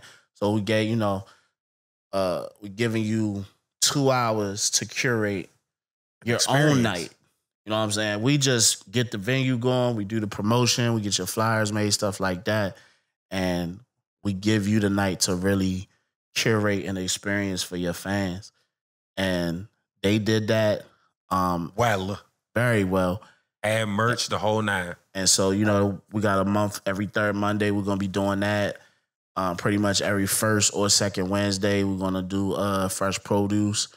We have our open mic once a month. And produce. Yeah. And so that's what we're doing going into 2023. More curations, more experiences, more vibes. And the next show, Love, is going to feature 84 faces. 84 of them things. 84 faces are going to be the Show Love feature for April. And 84 faces the group was born in Open Gym. Okay. So it's just it's already special before the show even start. And that's what it's about, is like experiences. Like, and I ain't gonna lie, I had a ball with that flyer. Yeah. Cabo did that. Nah, you definitely be throwing. I love that you just be like, as much as I portray my role, and it's true, it's like I'm always trying to put the ball at the rim so you can just punch that shit home, right? The Show Love, this one in particular, you was like, yo, this is what it is. Go. I was like, And I ain't gonna lie, the flyer for the Sweezo and Trinity 84, Sweezo did that. Yeah. So when he set the bar, I was like, nigga, you don't even do what I do. I'm gonna make sure you know that with this flyer, respectfully. Right. And so he knew what he did when he did that. Because I told him, I was like, yo, after this, I'm gonna be doing, all right, keep playing. And so we had that moment, but that's my bro. It's love. It's not, it's iron sharpening iron energy, if anything. Are you competitive a little bit? You are. You know what I'm saying? You are. When you do shit, you want to spank shit. I get it. I absolutely. I love that, though. I love, from the person knowing that was going to unfold like that, I was like, yeah. You know what I'm saying? Because Sweezo did a great job with the first fly. You know what I'm saying? Great. To the point where, like, me, if the fly is not striking, call me. I'm getting a phone call. I'm like, yeah, we need a new fly. This ain't it. But it was good. But that was cool. And we had a conversation. I remember calling you being like, hey, look, this is fine. Like, because I'm not that guy either. I'm not the guy that's just going to do some new shit to do some new shit. Yeah, nah. If it's fine, it's fine. But that one was fine. Yeah, but definitely spank the new fly. That's coming out soon. But yeah, so we got a couple of new curations this year. The relationships we have been building are strengthening. We're definitely going to do another tour this summer. I don't think we're going to really do the membership thing. I think we're going to make each city and each situation its own thing and experience. And we're going to keep growing as a community. But like we were saying in the beginning, we're growing with the ones who are growing with us. We're going to eat the fruit with the people who help us plant the seeds. Yes. You know what I'm saying? So it's like me telling you what's going on, us telling you what's going on, this is not bragging. This is not none of that. This is like, yo, get involved, get 10 toes with us. Let's grow. Because we're growing before people's eyes, and we're going to grow with or without you at this point. Yeah. And we already have a great cast of people who have decided to grow with us a long time ago. 100. So the fact of the matter is, if you don't want to grow with us, that's fine. Because like I always tell you, we're not the end all be all. We're not the ones we got everything on lock and you can't get through unless you felt like we're not claiming none of that. But what you are seeing right now is progression, and you're seeing people stick together for a cause and growing together. You're seeing people being rewarded for their hard work. All of this is happening right before your eyes. Just because you choose not to tap in or not to be engaged with it does not mean it's not happening. And just because you leave the situation doesn't mean it's not going to keep going. So I just advise everyone who sees what's going on Whether you see it's the big shows, whether you see it's the little shows, whether you see curation. If you see Open Gym doing something, go fuck with it. I'm not just saying this because I'm the guy. I'm trying to, I'm not, because we just told you about a couple free things we're doing. In addition to, like, in May, we're going to start free master classes at the Pocket, where we're literally going to get experts who are experts at what they do to come teach you, to come educate you on things, coach you on things for free. Literally sign up and go. So I just think it's really important to catch us in these spaces where we are growing certain things, are curating things, and getting to that next level. And it's not always going to be your time to shine. If that's what it's about, rather than growing with us, that's cool. There's plenty of shows. There's plenty of it out here now. It's in abundance. I'm not even mad. You know what I'm saying? Like, it's never been like this before. It's never been like this before. You could go to an open mic. You could get a show. You could go do whatever you want. But to be involved in what we're doing, you have to get involved in what we're doing. 100%. And most of the time, it's showing up. In some way, like showing up tonight is free. Showing up to 2 reviews is free. Free. Showing up to Fresh Produce is free. It's a little bit of gas wherever you're coming from. You know what I'm saying? Our shows are between $10 and $20. Like, it's $20 to get into our show at Howard. $20 is a J. Cut it out. $20, like, you know what I'm saying? So it's just like, you know, these aren't even inaccessible things to be a part of. We make it so easy. We come sign up. Come show up. That's the hardest part, is showing up. And that's what, like, you got to do. We planning shows around y'all's decisions. Like, I don't know if you understand what that business model looks like, right? But we're literally planning shows at venues for hundreds of people around y'all's whims, right? Which is what we signed up for. I'm not complaining about it. But if you just juxtaposition the roles, right, you would feel what we're feeling, right? Where you don't know. You know what I'm saying? We want y'all to show up. We believe we're putting our best foot forward. So we're in the same place if you really think about it, because, like, for a lot of people I know, it's like, yo, if I go to something, I need to make sure this is happening, or make sure this is, or make sure I get on stage, but it needs to be definite. Like, nothing in life is definite. I can pretty much assure you that the shows you thought that were definite and were going to do something for you didn't.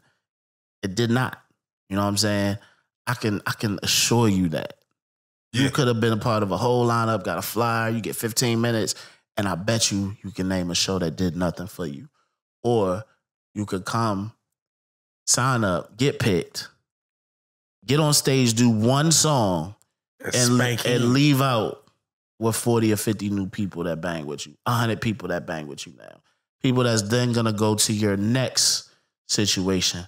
And we have too many stories and too many people that's involved with us that can share that that's the case, because we are now building a community that's not just based on everybody in the room performing, but actually a vibe, actually growth, actually people building family and fellowship in these rooms. Like, real family, real fellowship. And, like, you know, I'm a person, like, I don't really need new family. I don't come out the house to make friends like that. I'm really not that guy, for real. And I have through this platform, because if I keep seeing people and we're in this space where we're being vulnerable, sharing our creations, doing that, talking to each other, getting to see each other's light, reflect each other's light, eventually people become friends and family off of that. 100. And when you feel that close to people and y'all actually after some of the same things, the results you never can measure those results. Like, you never know what that's going to be. And we've seen some crazy things happen. We just brought up 84 Faces. Like, you've seen what's been going on with them if you've been tapped in. You've seen what's been going on with Sweezo and Trini. You've seen what's been going on with TP. TP, we just met TP last year. TP motherfucking spanked his feature on Show Love. And spanked his song at Bone Thugs. Yes. And got selected to go to DC Funk Parade. Got paid to be on the main stage. That's 100. And this is all by chance. That's what I'm saying. I'm going back to the uncertain thing. Like, people who are like, It needs to be for sure. It needs to be guaranteed. I can't tell you you're going to score 30 tonight. Yeah. I can't. Like, cool. All right, cool. I guarantee you go on stage, and then what? I can't guarantee nothing after that because that part's on you. Yeah, I can put you on the court. How many points you going to put up? It's always on you. You know what I'm saying? So, we're at an hour 30, right? I want to talk future. Okay. We've got Herstory in the making tomorrow. We've got Fresh Produce April 5th. And then we've got April, the 20 week of April. It's hectic. I want you to speak about that for two reasons. One, because they need to know. Two, because I got to piss. Okay. So tell them about those things. I'm going to run and come right back in 30 seconds. Okay. Wash your hands right now. I got big hand Fanny. But nah, we got April coming up. I'm opening for 38 Special at Songbird. That's on the 3rd. The 5th, we got Fresh Pro, our 3rd installment of Fresh Produce, featuring Suda Chef, Herrera, and who is the 3rd? Special Berries. April 17th, we're back with Show Love featuring 84 Faces. April 19th, I'm featuring at AV Sessions. That's not out there yet, but hey, we here together. We can share these information. April 20th, we're doing a collaboration with Songbird and National Cannabis Fest. This is also not out there yet, but this is just kind of letting you know the week of the 20th. That 420 weekend from 419 to 422 is going to be crazy. Then April 21st, we're doing the biggest open gym part 2 at Howard Theater. This is super important for a couple reasons. Howard Theater is such an important venue to me personally, but just to the culture as a whole, especially Black culture.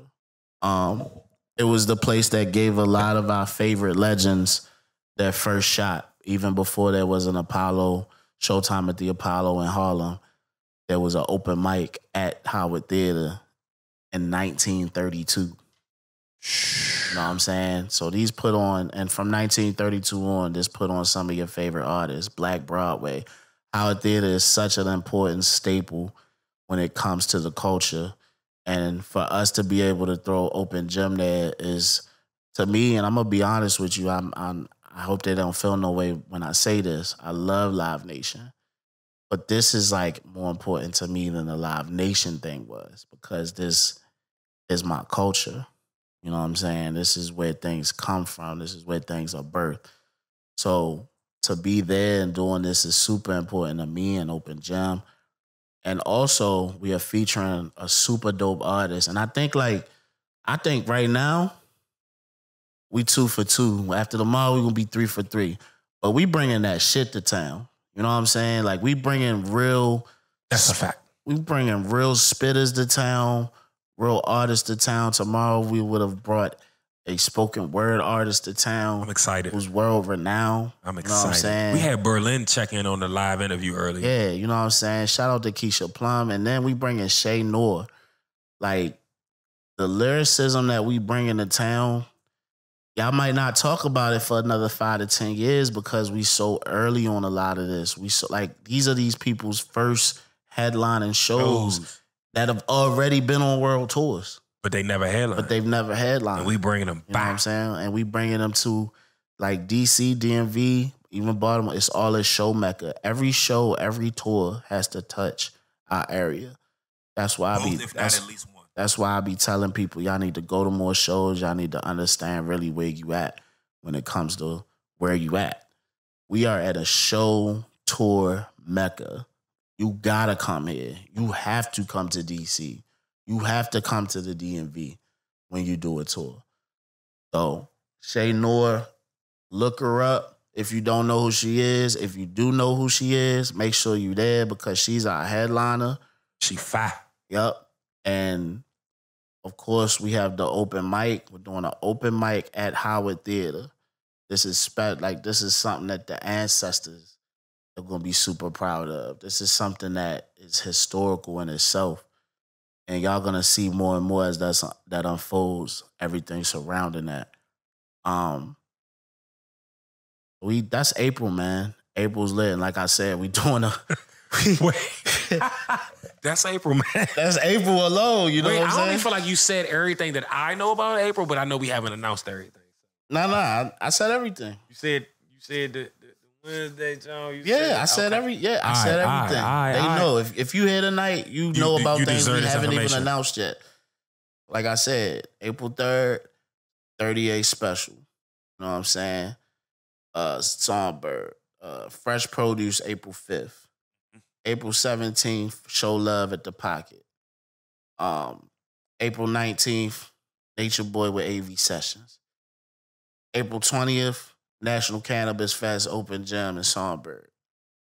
April 21st, The Biggest, Part 2 with Shay Noor. April 22nd, we at National Cannabis Fest.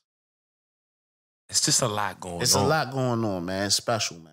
And who knows, between all of that we already got set up, who knows who's going to call us for something.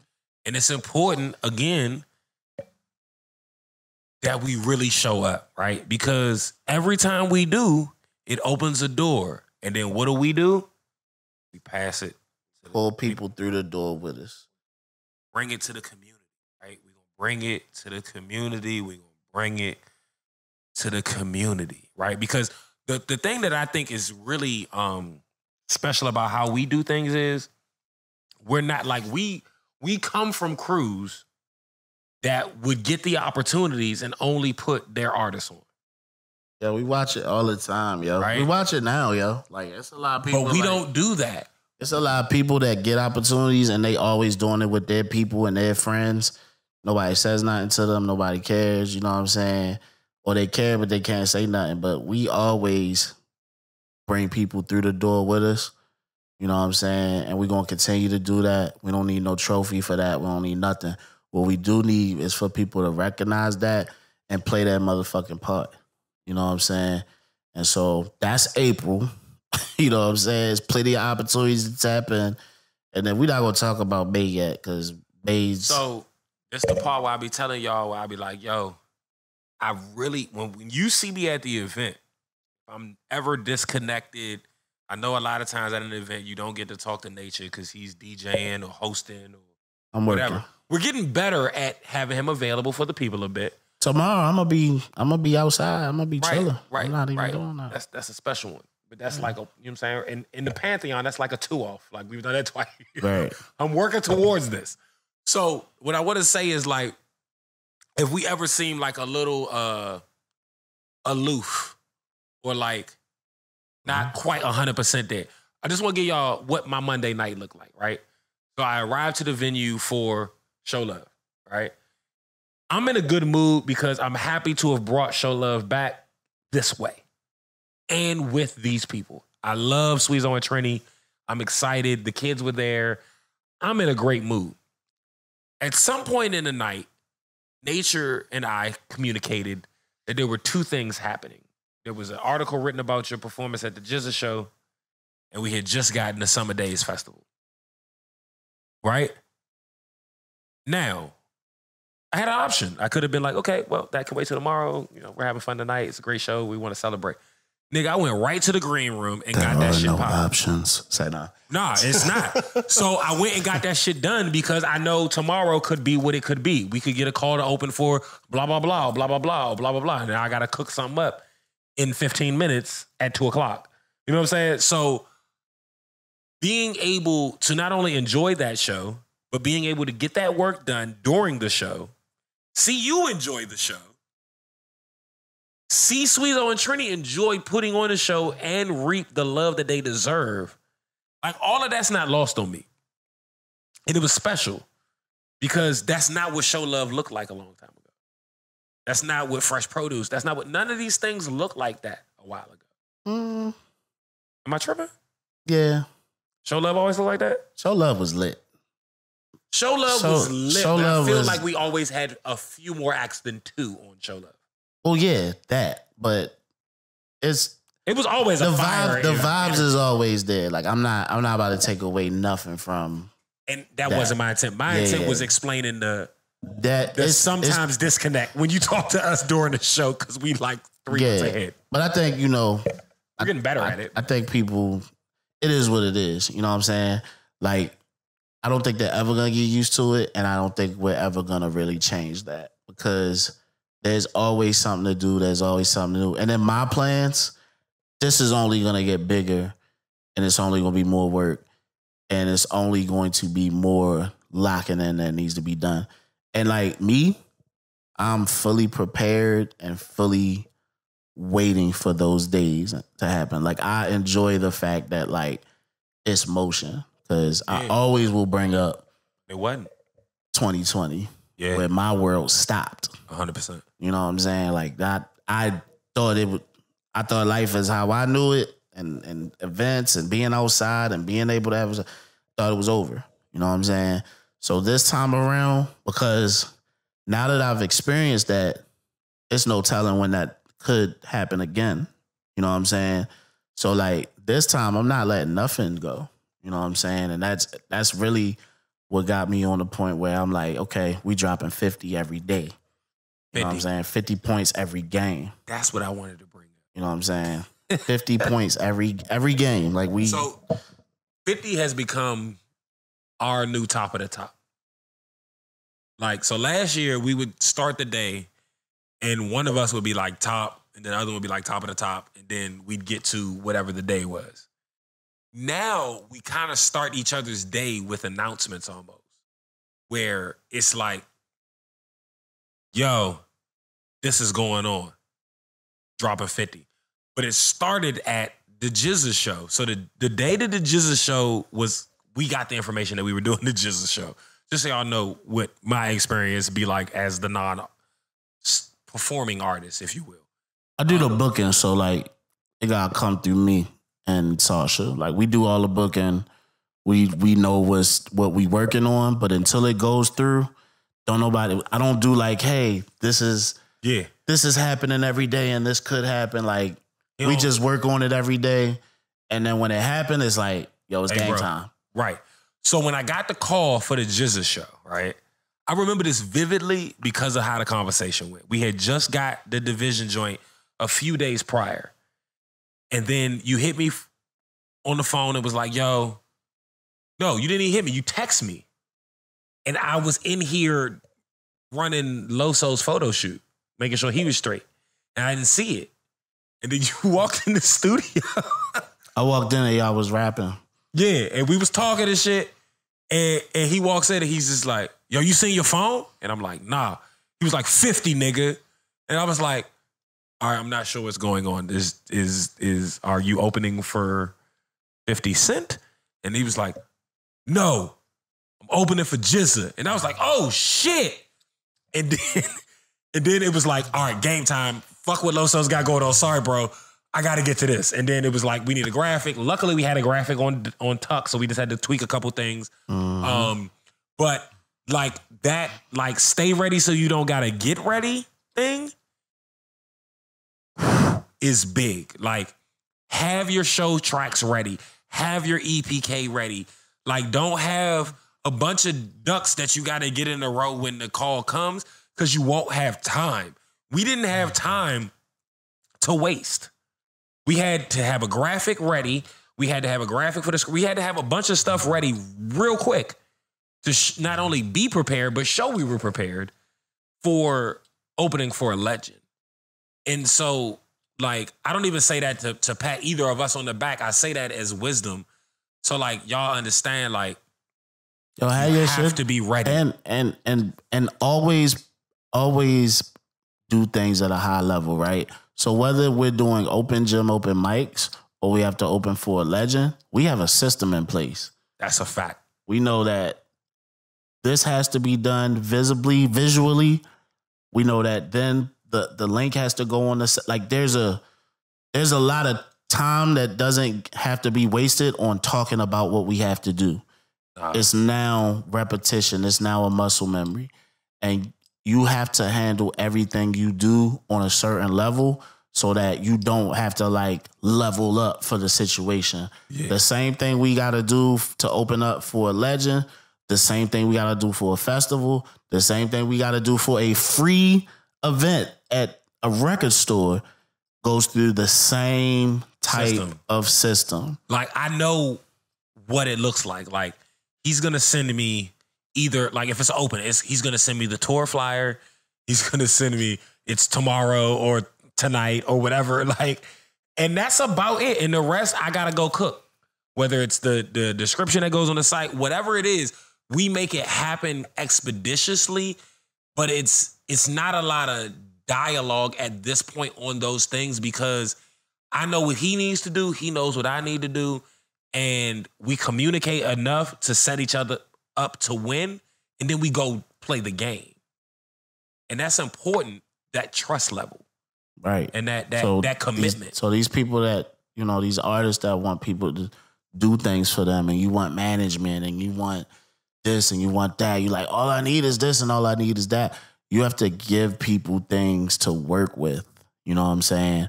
You can't, I want a website, I want merch, I want this, you can want all these things, but you have to do the critical thinking. You have to do the work. You have to do the self-analytics. You have to do everything in your power to make sure you set somebody else up to help you. You know what I'm saying? And that's what we are always crafting daily to try to get better at. You know what I'm saying? Like, even understanding like a time thing is like, if we have a week or a month, we have different systems for that. If we have to get something done in a day, it's not time to think or cook or chef up something to, I bet we're going to go get what's already done, and we about to put our touch on it so that it's clear and whatever. What we're doing. And then we got to go. We don't have time for anything else.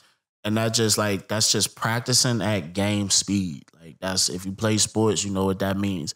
You can sit up here and shoot around, or you can really get your drills in and practice at game speed. So when it's game time, it's a muscle memory. You know what I'm saying? At this point, we live in that game speed. Right now, it's about dropping 50.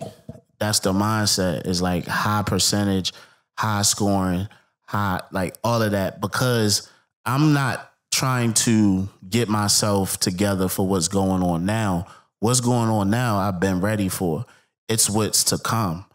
What's to come is what I'm now getting myself, like dropping 50 right now in the mindset. Like, I'm living in DMV. I'm doing a lot of stuff here. I want to go on tour. And when I go on tour, it needs to, I'm a father. I'm a family man. It still has to take care of shit at home. You know what I'm saying? So I could plan a tour right now because of the expertise I have. But when we team up with somebody who's going to put us on tour the right way, you know what I'm saying? I want to be ready to play at that game. I need to be ready to play at that level. Tour is crazy. That's not much sleep. That's a lot of moving around. That's a lot of things that you didn't see coming happening. Those are things we all know because we're around tours every day. We work in the industry. So we see what it takes for these people to move around just stopping in our city. So if you take 20 to 30, so like what I'm saying is, a lot of people say they want these things. A lot of artists, I can't wait till I go on tour. I can't wait till this. I can't wait till there's a bunch of fans. It's all these things that you see the good side of, but it's like, are you ready for that? Because if you can't even get your shit together for a local show, for a open mic, for a opening in your city, if you're not really ready to maximize that, you're not ready for any of that other shit I named. Because now you out of town, no resources. You can't just make a phone call. You tired. You sleepy. Your team tired. All you doing is getting high and drunk because you think that's what tour life is. It's not that. You're not feeding yourself right. It's just, tour really, is hard. Before you actually get something in the physical, do the research, do the insight, prepare yourself, work as if it's already happening so that when it's happening, there's no adjustment to make. It's just you. You know what I'm saying? Whether I'm doing open gym or I'm working a show that's 3,000 people, or we got to go DJ, like whatever it is. We got a festival coming up. You know what I'm saying? Pier 6 fits 4,000 people and it's outside. we're so ready for this experience because we've done a block party. We've had to put on the outside of it. We've had to provide a stage. So it's like, put yourself in the positions that's going to prepare you for where you want to be at. And that give us a different leg up when we walk into that venue with the people running things. Not the people that bought the venue, but the people who actually make the venue function. We're going to understand what it's like to be outside for 8 or 10 hours or 12 hours in the heat. What hydrating that situation looks like in and of itself. You know what I'm saying? Like, just keeping everybody hydrated enough to do their job so nobody passes out. That's a thing in and of itself. Keeping people cool, fans around, water, shade, food, all of these things have to happen. And so we're excited for the summer. It's a lot coming. It's a lot coming in the spring. We're excited for that as well, man. We really hope that anybody that's been here on this podcast, this live stream, etc., if you haven't already, please tap in with opengem.us. Follow the Instagram, tap into the website, you know what I'm saying? Send in your phone number, your email, the whole shebang so that we can make sure that you're informed and prepared. And we're going to try our best to keep these opportunities flowing. It's just happening, man, at this point. It's like, we don't know what call is going to happen tomorrow. That's the exciting thing about what's going on right now is like, because we've been planting seeds every day and with intentionally, everything we're doing is to be intentional all the way down to where we're employed, all the way down to the relationships we've been watering. Seeds are blooming every day, and that's the season we're in right now. Mm-hmm. We're in harvest. You know what I'm saying? And when those opportunities come up, you got to be ready to maximize them because opportunities come and they go. And it's what you got from it. You know what I'm saying? If you didn't get the nutrients of the situation, it's just another day. But because every day we're getting the nutrients from the situation, there's more plants blooming every time. So just stay tapped in, man, because, like, you know, you can sit and watch and congratulate us and, oh, y'all doing it big, bro. You can do all that. That's cool. We appreciate it. But right now is the time to get 10 toes with Open Gym. Do your part and really have something from where you at grow. Really have a vessel come from here. Not just people that make it and keep going and leave your ass behind. Oh, we about to move to LA. We gone. Fuck y'all. Like, really have something that grows here, that stays here, goes to other parts of the world, but is based here and funneling energy and creatives from here. Yeah. You know, we don't have that. We don't have an infrastructure here that's, you know, it's either to keep you here or it's going to push you out. And you gone forever. And we know how many people done moved out to LA or moved away and bring their ass right back. Yes, sir. Because it's not where you from, it's where you at inside.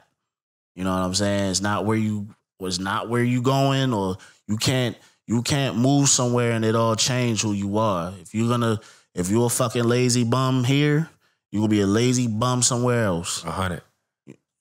So to end this on a high note, yeah, I got a question for you. Okay. What's your favorite golf album moment since the release of the album?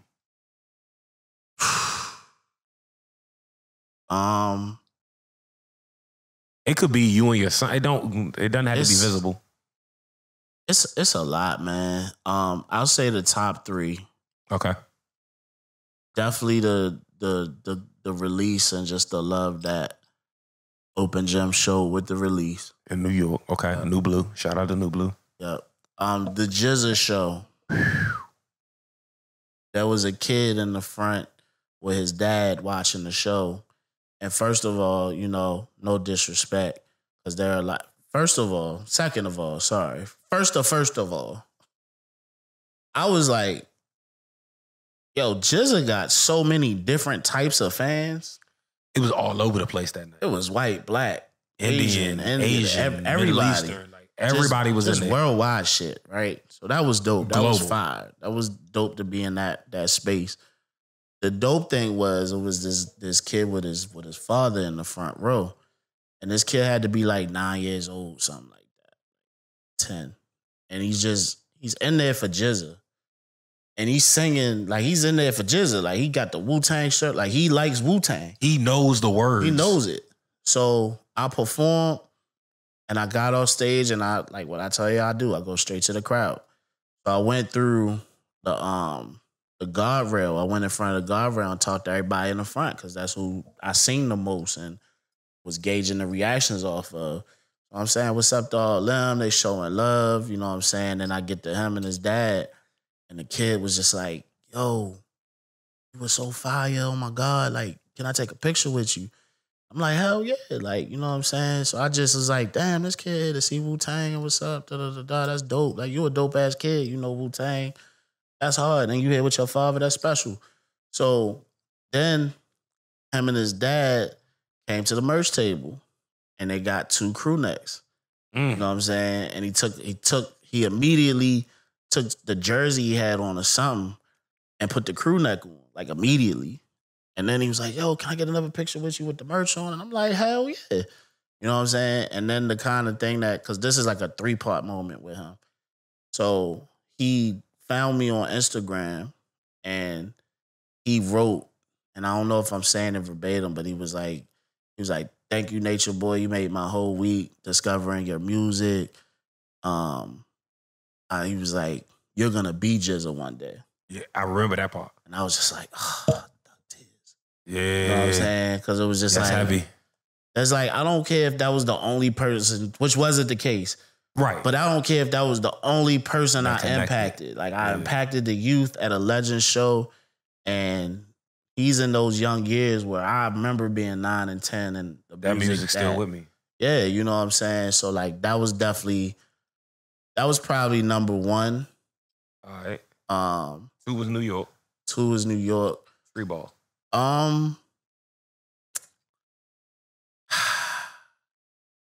Okay. So I know what 3 is for me. Nah, and this is like some real shit right here. Like, you know, if you listen to the album, you know, I got really open about my situation with my son and my son's mom and where we're at and the space we're in. And kind of everybody that knew the song was all scared for me, like, you about to start a war. Might not go well. You know what I'm saying? Like, yeah, that's not gonna go well for you. Yeah. And like, you know, I kind of like agree with him, but in my heart, because I know my son's mother and I know she's an artist and I know she's also like, she just, you know, I understand her on that level of artistry. So 2 things. She knew I wasn't being malicious.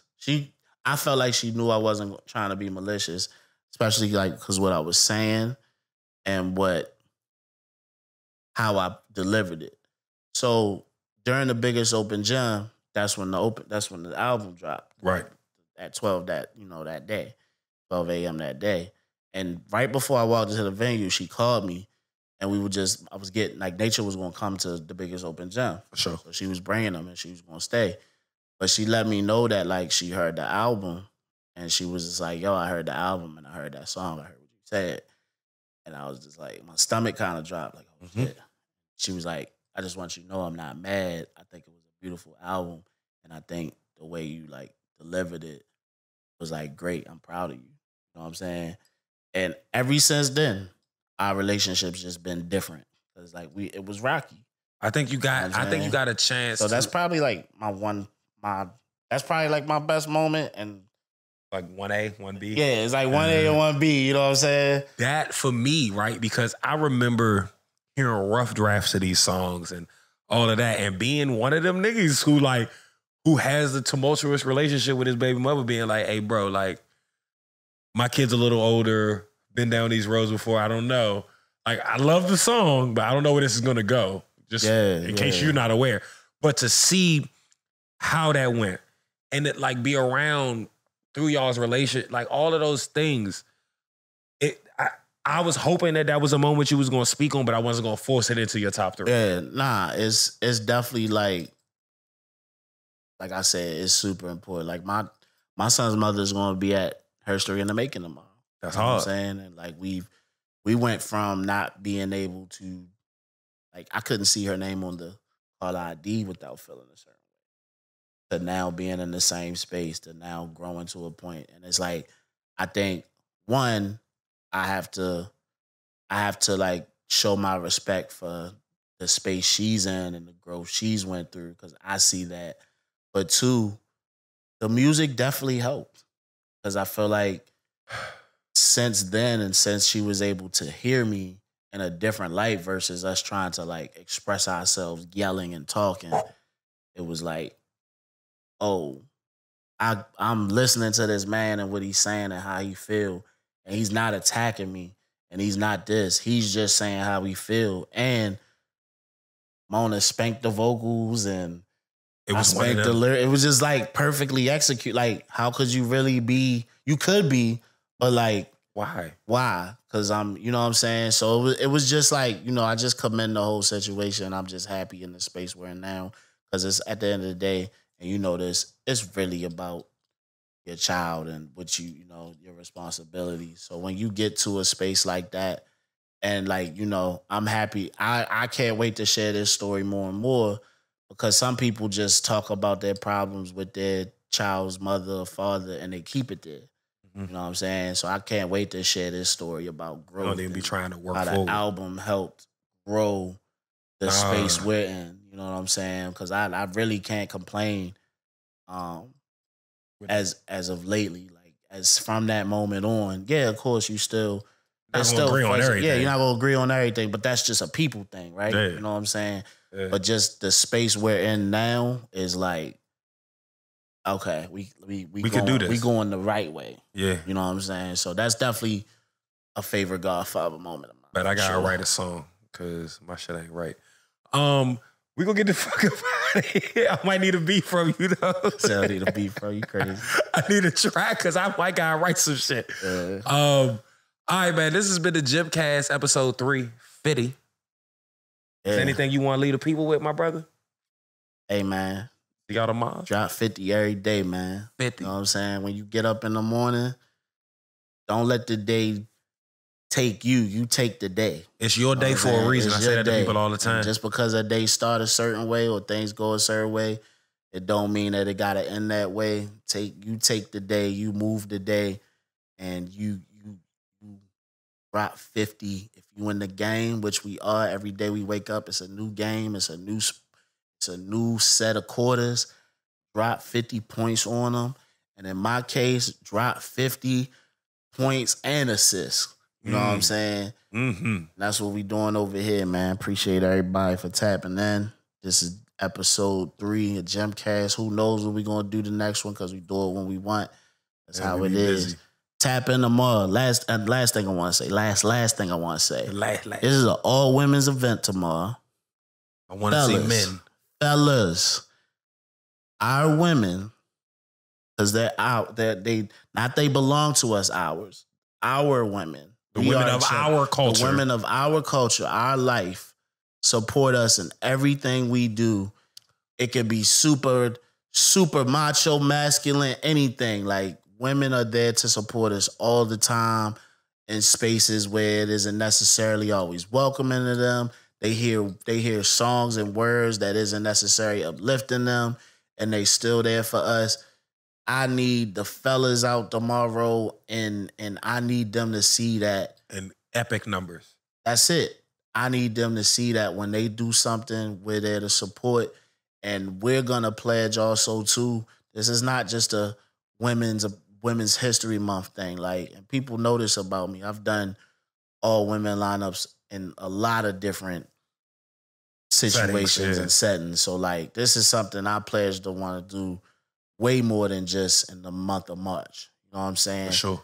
So I need everybody to be out there tomorrow to support Keisha, to support Yoko McDuggan, to support Leakweed, Paris, Solo, to support every, you know, we got Nye in there with the clothing line. We got Monica in there with her cookie business that she started with her mother and her daughter.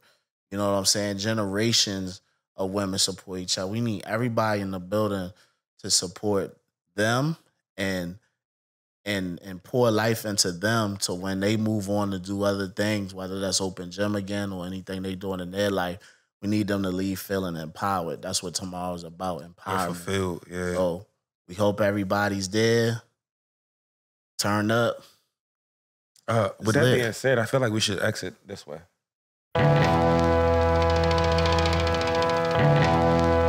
Yes. Shout out Shay Noah, 38 Special. We see y'all tomorrow at Songbird. Having visions of pistols blazing the Wild West, whiskey drinking and foul breath. 10 paces of blow your friends' faces all on that gal's dress. Quick draw ransom is what they call them. Your boys in the bar drinking. I grip 4 handguns before you call them. Get turned into tumbleweeds when these vermin get under siege. I come to squeeze, and if they father's a coward, the sons could bleed. I'm around death.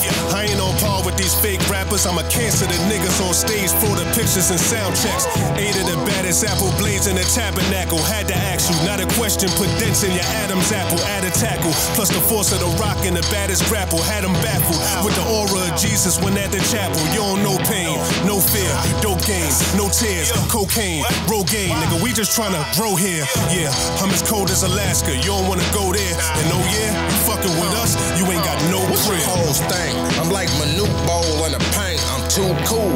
I shoot you while holding my drink. Expose what you ain't. Fuck your bank rolls. Put you in a wheelchair, you have to roll to the bank. Nigga, I rolls in the ranks. Why you act funny with your rolls, but to them hoes you a saint? So I'ma put holes in your tank. Nigga, I'm institutionalized. I came home with a shank. You're not gangster, you just act dangerous. And you hold some Craigslist and back pages. I stack paper, you sack chasing. I put your family inside a bag like they potato sack racing. I hopped out the coop with bitches. Got 2 hoes splitting my pole, and no, I'm not superstitious. I'm swimming in a pool of riches forever, and my shooters stick together like a school of fishes. Born to hunt when I wanna eat dinner. With a gun, my pointer finger making love to the trigger. Yeah, deep thinker, I ain't learned these skills at Harvard. Born a legend, hip hop birthed me. I'm Illmatic's daughter. Niggas think they free cause they engaged by the wrist.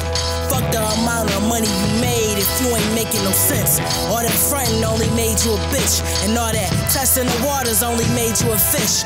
I could smell when a Judas near. That's when I shoot the clear. Got it out the mud, I used the stairs. I had a students here being natural. I made it cool to wear to how they do their hair, yeah. Look, shape of the queen, the truth is here. You still broke? Cause you niggas like to talk more than listen. Wasting time and talent, it's gonna cost more to spend it. I think different. I want my money to come legit, 99 problems. I'm trying to get to that 1%. My mind like a ruby, spend time as a student. Just providing the blueprint, motivation to inspire the new kids. I had the touch of a Midas with music. My time is elusive. I spend my free time sipping wine at a roof, Chris. Start my career when I moved to the falls. And never stack your money with no plans of losing it all. Getting rich without school or a job. Jewels in the hands of a fool get wasted cause they using them wrong. Get the fuck off that dumb smooth shit, man. First of all, we live.